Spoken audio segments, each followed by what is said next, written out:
आपका स्वागत है मेरे चैनल पे। तो आज मैं आपके साथ आपके एक और डाउट को सॉल्व करने आया हूँ जो आपका अक्सर रहता है इस रिगार्डिंग कि आप जानना चाहते हैं कि क्या फ़र्क है CSR GRF और UGC GRF में। मतलब ये दोनों चीज़ें सेम हैं या डिफरेंट हैं, और इनकम में अगर आप CSR GRF के अंडर आते हैं या UGC GRF कैटेगरी के अंदर आते हैं तो क्या चीज़ें हैं जो आपको देखने को मिलती है। आज मैं आपके इसी डाउट को सॉल्व करूंगा और आपको दोनों में जो सिमिलरिटीज़ है वो बताऊंगा और जो डिफरेंसेस है वो बताऊंगा, जिससे कि आप कभी भी आगे अब इस बात के लिए कंफ्यूज ना रहें। चलिए शुरू करते हैं।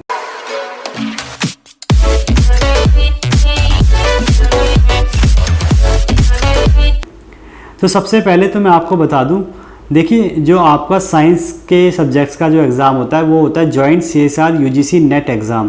तो आप देख सकते हैं नाम पे ही आ रहा है कि जॉइंट CSR UGC, मतलब ये जो एग्ज़ाम है जॉइंट कराया जा रहा है CSR और UGC का मिलके, जिसमें आपकी कुछ फेलोशिप यानी कुछ नंबर ऑफ़ स्टूडेंट को जो फेलोशिप है वो CSR देती है और कुछ नंबर ऑफ़ स्टूडेंट को जो फेलोशिप है वो UGC देती है। तो यानी ये दो डिफरेंट बॉडी हैं जो आपको फेलोशिप प्रोवाइड करती हैं। उनमें से कुछ को CSR देगी और कुछ को UGC देगी। अब मैं सिमिलरिटीज़ की बात करूं तो देखिए दोनों की ही जो फेलोशिप है वो सेम होती है, सेम अमाउंट आपको मिलता है और सेम HRA आपको मिलता है। सेकंड, जो फेलोशिप का आप कह सकते हैं टाइम पीरियड है वो भी सेम है, 5 ईयर्स में ही दोनों 5 ईयर्स तक ही दोनों को फेलोशिप मिलती है। थर्ड, मैं आपको बताऊं ऐसा भी कुछ नहीं है कि CSR कोई अच्छे बच्चों को मिलती है या UGC किसी अच्छी रैंक वालों को मिलती है। देखिए ये सिर्फ एक रैंडम सिलेक्शन है कंप्यूटर का। जब आपका रिजल्ट आ जाता है तो कंप्यूटराइज आपका सिलेक्शन होता है कि कुछ बच्चे UGC GRF पाते हैं और कुछ बच्चे CSR GRF पाते हैं।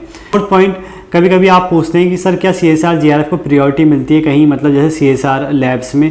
तो देखिए जहाँ तक मैं जानता हूँ ऐसा कुछ भी नहीं है, कोई प्रियोरिटी नहीं मिलती है और ना मैंने ऐसा देखा है, क्योंकि मैंने खुद लास्ट टाइम CSR के इंटरव्यू दिए और मेरा UGC GRF था तो मेरे तीनों ही CSR में हो गया था और कोई भी ऐसा प्रियोरिटी का मुझे सीन देखने को नहीं मिला था। फिफ्थ पॉइंट है, ये बोलते हैं कि अगर आप CSR लैब में तो क्या आपको फेलोशिप जल्दी मिल जाती है अगर आप CSR GRF से हैं as comparison to UGC GRF के, या मतलब और जो बच्चों को फेलोशिप अटकती है या उसके मुकाबले आपको जल्दी मिल जाती है। तो देखिए इसकी भी कोई गारंटी नहीं है, ऐसा कुछ भी नहीं है। फेलोशिप ज़्यादातर केसेस में सबकी सेम ही आती है या सेम ही रेगुलरिटी बनी रहती है। मतलब ऐसा नहीं है कि CSR के अंदर जो रह रहे हैं उनको जल्दी मिल जाएगी या दूसरे इंस्टीट्यूट में रह रहे हैं उनको देर में मिलेगी। ऐसा कुछ भी अभी तक सामने नहीं आया है और ना इसकी कोई गारंटी। तो ये तो सब बातें थी जो सिमिलरिटीज़ आप CSR GRF और UGC GRF में देख रहे थे या जो आपके कुछ डाउट थे। अब मैं बात करता हूँ कि जो डिफरेंसेस हमें देखने को मिलते हैं CSR GRF और UGC GRF में। कहने का मतलब है कि अगर आप joint CSR UGC net exam देते हैं और कुछ बच्चे अगर आप CSR GRF में सिलेक्ट होते हैं और कुछ UGC GRF में होते हैं तो उनको क्या डिसिमिलरिटी देखने को मिलती है।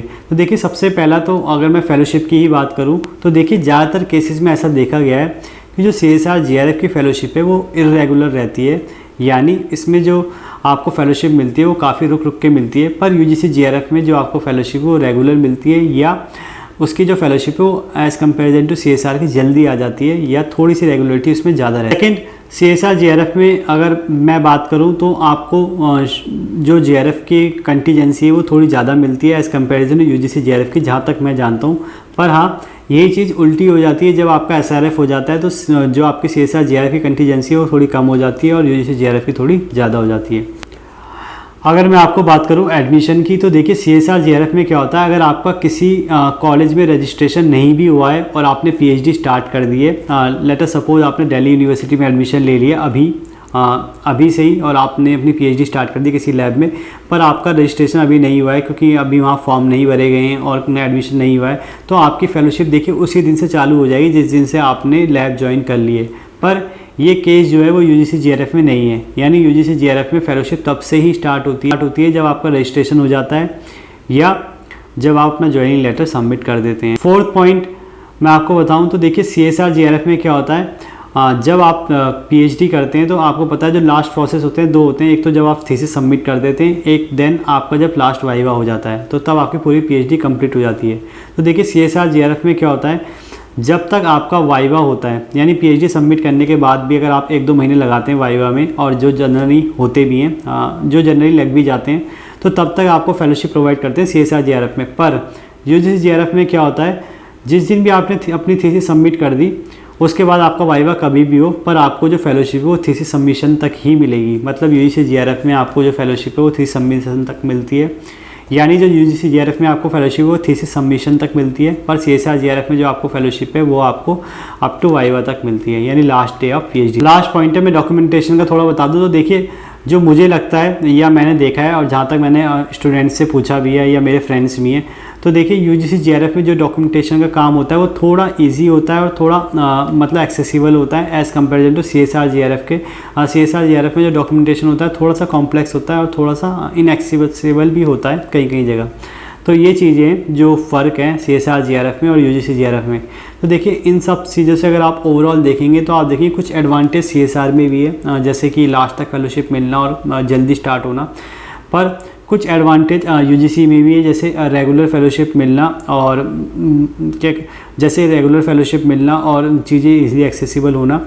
तो यानी आपके पास कोई भी फेलोशिप मिलती है और अगर आप अच्छे से PhD करते हैं तो मुझे लगता है कि आप इजी सर्वाइव कर जाएंगे और आपको इतनी प्रॉब्लम नहीं आएगी जितने आपको लग रहा है कि डिफरेंसेस की वजह से आती है। तो आई होप अब आपको पूरा डिफरेंस समझने भी आ गया होगा और आपको सिमिलरिटीज़ भी पता लग गई होंगी CSR यूजीसी JRF से। अगर इसके बावजूद भी अगर आपको कोई डाउट हो तो आप मुझे मेल कर सकते हैं, कमेंट बॉक्स में कमेंट कर सकते हैं, और आगे भी ऐसी इन्फॉर्मेटिव वीडियो देखने के लिए चैनल को सब्सक्राइब करें, वीडियो को लाइक करें और शेयर करें। Thank you.